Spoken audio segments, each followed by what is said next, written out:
have several commentators who've seen more conferences than they might care to admit. Danny Finkelstein, Lord Finkelstein, Conservative peer, Andrew Rawnsley from The Observer, Jenni Russell from The Times, and Heidi Allen, Conservative MP. And last year, Heidi, you were complaining about posh boys in charge of this place, I think, weren't you? And you must be delighted. You must just think Theresa May is...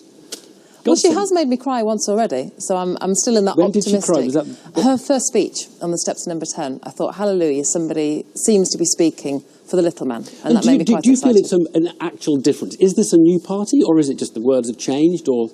Well, it's like any new branding, isn't it? We've got a new chief exec in charge now, so the words are great. I'm optimistic, I'm hopeful. I've seen a few early signs, the changes to ESA, so claimants who have long-term health conditions are no longer going to get tested again. Hallelujah. So that's a great start for me, but I want to see more of that. Danny, you're associated with the Cameron-Osborne wing of this party. Do you think this is a sharp contrast? Yeah, I think there are changes, but I think we concentrate on those changes and therefore can miss the big picture, one of which is the government's in the same situation, maybe even a bit more of a difficult situation to the one that we were in after the general election and before the Brexit referendum. So it's still a government which has a very small majority, and it's still a government that doesn't have any money. And now, on top of which, it's got to achieve Brexit. So, you know, one of the things that we do is we look at the differences by looking at the disposition of the party, but the other thing you've got to look at is the situation, and the situation has very many similarities. So, along with inheriting David Cameron's office, Theresa May has also inherited, David Cameron's problems as well. But yes, of course, she has a different approach. I've always thought of her as being in the modernising tradition. Yeah. I think she would say, she was one of the early modernisers, and I regarded her right at the beginning of the process of modernisation as definitely an ally. But she's got a different focus. When David Cameron took over, it was about shifting the image of the Conservative Party towards a sort of forward-facing. She is obviously looking at a different thing, which is, can the Conservative Party appeal more broadly? So it's a different emphasis. But I think by concentrating only on the differences, you do actually miss quite a lot. Yeah. Andrew, it feels like, a lot of people have said this, she is where Ed Miliband was, or some of the chatter is around Ed Miliband before the last election. Well, yes, one of her favourite tropes is, and she did this in that first speech, which Heidi mentioned, outside number 10, and she's done it, I think, in every major important speech she's done on her domestic ambitions. She talks about the just about managing, which many people capture an echo there of Ed Miliband's squeezed middle, or perhaps the less well-remembered Nick Clegg's alarm clock Britain. Now, I think she is probably onto something which has actually historically served the Conservatives Party quite well when they've got it right electorally,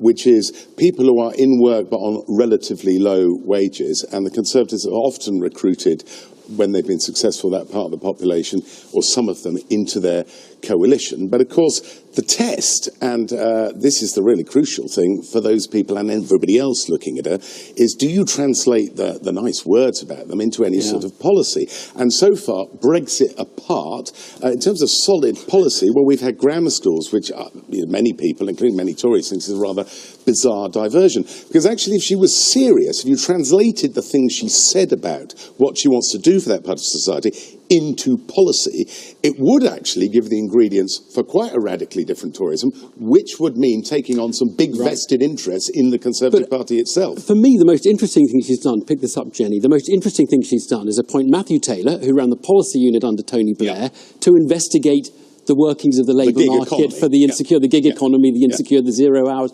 I mean, maybe there is a sort of thing here. This is the sort of the centre-left and the kind of the right getting together to sort of preserve the status quo and fending off Corbyn and, if you like, the more extreme left. Is that a way of looking at it? Well, that's a very important target for her to hit, because the fact is that as the economies change, more and more of us are being sucked into the insecure economy. And that's probably what drove Brexit. As we know, it's a great many people at the bottom thinking that their lives had no structure. But the question is, will she do anything that's actually coherent about that? I was interviewing Ian Duncan Smith this afternoon, and he was saying that the single biggest mistake that Cameron and Osborne made about the poor was not raising the level at which you can earn under universal credit before you start having your benefits taken away.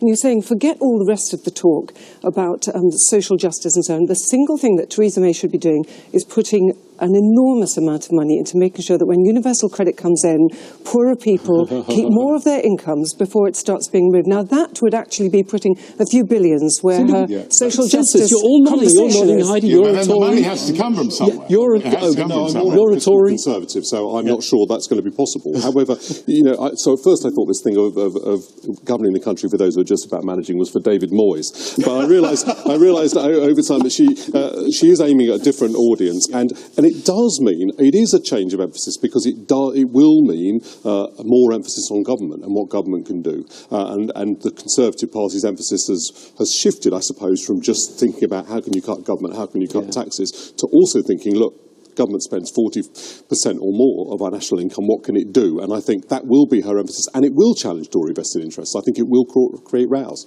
But the fantastic tension here is, of course, that everybody thinks that if we leave the European Union, we're going to be substantially poorer. And the people who are likely to be most badly hit by those are those at the bottom with insecure jobs. You haven't accepted the result of the referendum. That's your problem. Maybe she's talked to some car manufacturers.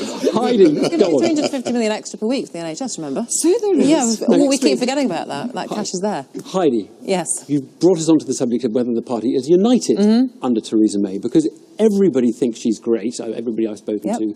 On Brexit, there is a division waiting to erupt. I mean, you can talk to people who just say it's obviously bonkers and we're about to do something really stupid. No, I don't know. It's too early. It's too early to know whether it's complete peace and harmony, mostly because we haven't actually been back in Parliament for very long before we've broken for recess again. I think she's being quite shrewd by, talking about a timescale now when Article 50 is going to be triggered. So there's a little bit of something to give there. I think most of the egos have been put to one side for now. I'm sure they'll come back again. But for now, it is calmer. The key thing about Brexit, whatever you read about Great Repeal Acts and that sort of thing, nothing has yet happened. Okay? The European Union, the 27 of them who will remain in the European Union when we leave, have not yet had their meeting where unanimously they have to agree what their negotiating position is being, and we have not yet revealed what our negotiating Jenni, you just haven't accepted the results of the referendum.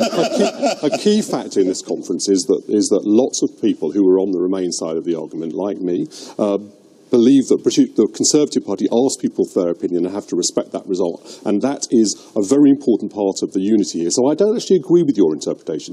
I think that one of the things, by the way, that is going to serve the Conservative Party from having a row is, even if there are some people who think we should be members of the single market, we're not going to be offered membership of the single market. So actually not going to come to that point, because this is not a negotiation in which we get to decide everything. So I think that... Do you think most of the Tory parties realise that? No, I'm not sure they have. No, I think most people in the Conservative Party have accept the result of the referendum. But have they accepted that actually we can't just go do and demand Heidi, do you agree with Danny that most have accepted the result of the referendum? I think within the parliamentary party, yes. I think the people, the 42% or 48% in the country, probably haven't yet. And certainly in constituencies like mine, they are still fighting very, very hard not to accept it. But just going back to whether we have access to the single market, to free movement of people, all of that, I actually think Theresa has it in her, I genuinely mean this, to get a deal that works for us, a brand new deal for the UK. And yes, there is negotiation that will be required on both sides, but she's getting out there and building relationships. I don't want to get any more EU. Just look, as you stand, and go on then, Jenni. You're all perched on these little seats. It's quite hard to balance. There's all this revivalist enthusiasm on the platforms and when you talk to people in public, but the people who are worried about the consequences of Brexit and the way in which it's going to make the divisions much clearer in a year's time are the people who are Remainers, who are looking at the economics, who are talking in huddled corners like Soviet dissidents. They don't dare come out and say in public what they feel, because 80% of members were enough for it. Brexit. Last question.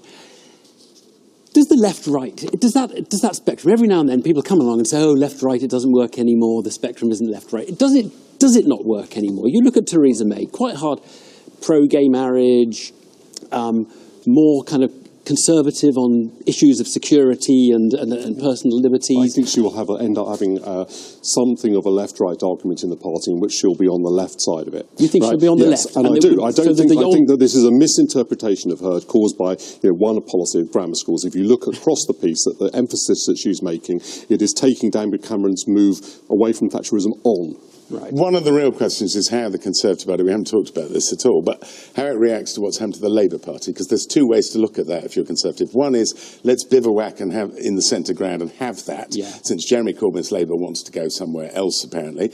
But another view, which will be prevalent along people who regard themselves as more radical right Tories, say, this is a golden opportunity with the Labour Party that states to go a long way off to the right. And I think that argument is unresolved.